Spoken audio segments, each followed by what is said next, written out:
Okay, pag-usapan na po natin, no?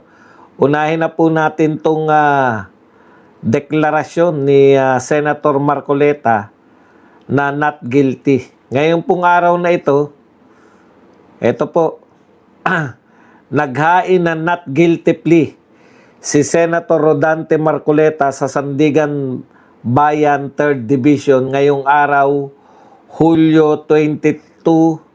July 22, 2026. Kaugnay ng kinaharap niyang kasong plunder.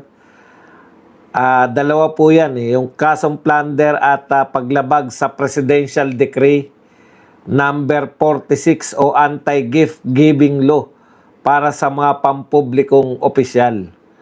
Ito po, nag-ugat po itong kaso na to sa sakdal na 75 milyong halaga ng campaign donations na di umano ay hindi idineklara sa Statement of Contributions and Expenditures o SOSE ni Senator Marcoleta. Kasama sa mga kinasuhan ng kanyang donor, yung mga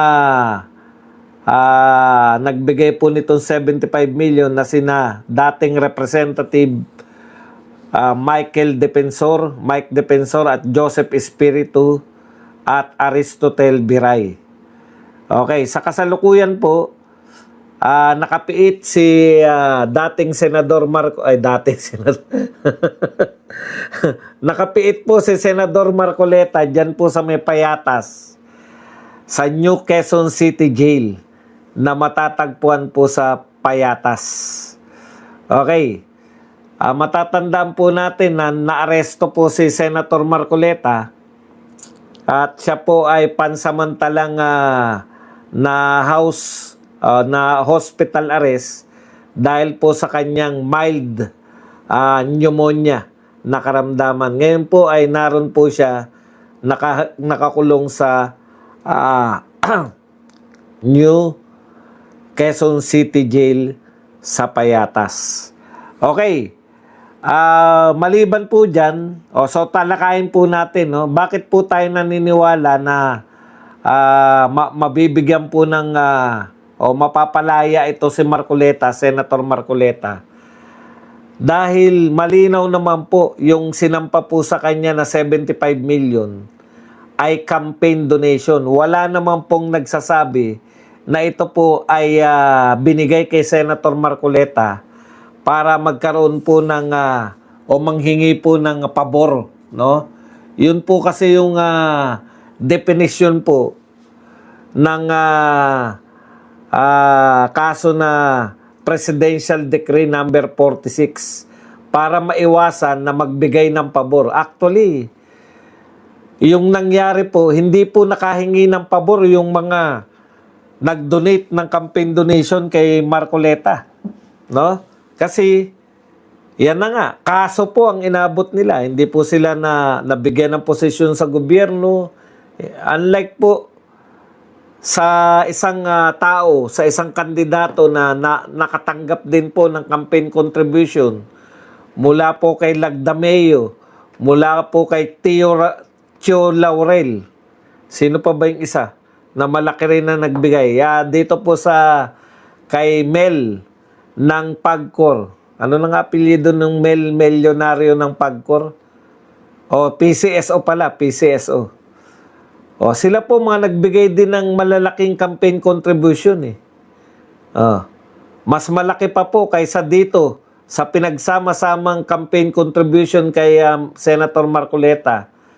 Si Lagdameo lang, mas malaki pa po yung binigay na campaign contribution ni Lagdameo kay Pangulong Marcos. Ngayon, kung mali po pala yung magbigay ng Mel Robles. Yan, si Mel Robles. Ngayon, kung mali po pala yung pagbibigay ng campaign donation, kasuhan din po si Pangulong Marcos, kasuhan din po yung mga nagbigay kay Pangulong Marcos. Di po ba? Bakit po si Marcoleta lang ang tanging may kaso? Kaya po sinisigaw na ito yung tema ng mga rally ng Iglesia ni Cristo eh. Hindi pa po tayo tiyak ha. Ako po, Wala pa yata opisyal, no? Sino po yung mga iglesia dito? Wala pa bang opisyal yung sinasabi na February 27? Ba, malapit na yan. Oh.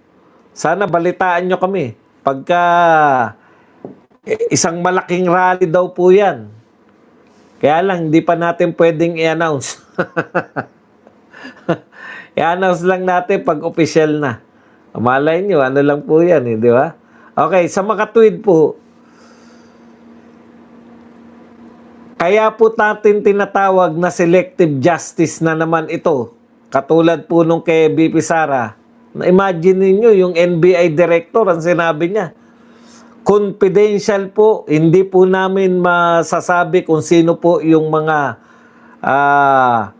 yung person of interest, single po dyan sa mga kinausap ni BP Sara na hitman.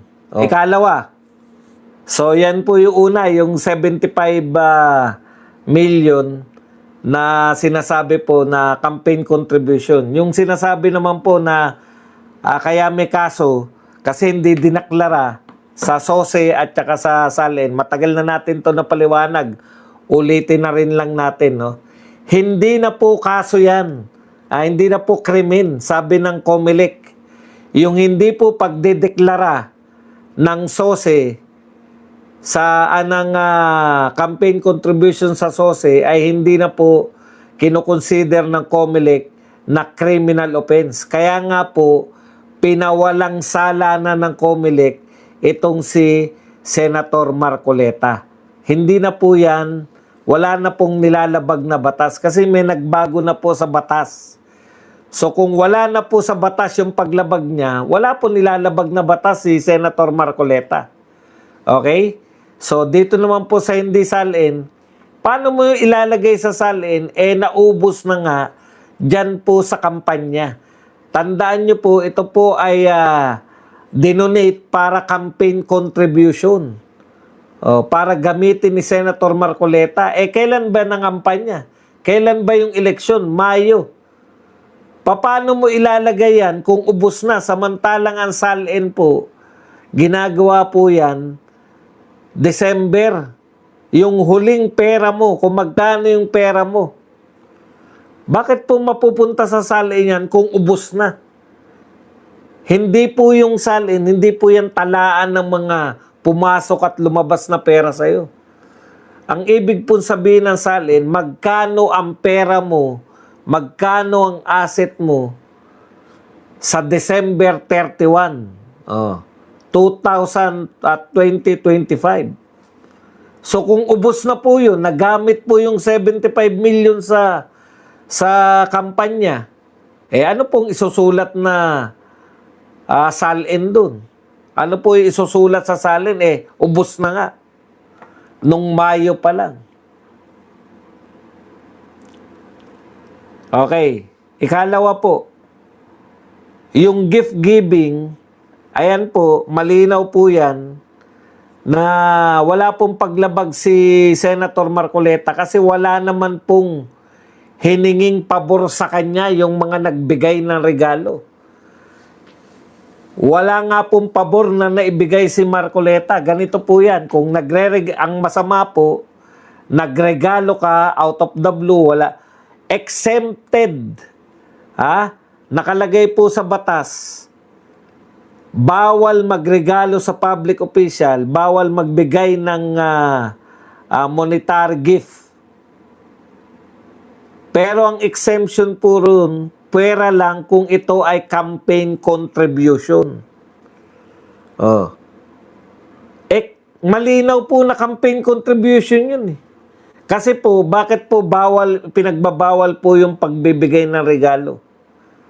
Kasi karamihan po ng nagbibigay ng regalo, dahil kultura po natin yung mga Pilipino, di ba? May utang na loob ka. Halimbawa, binigyan ka ng 100 million.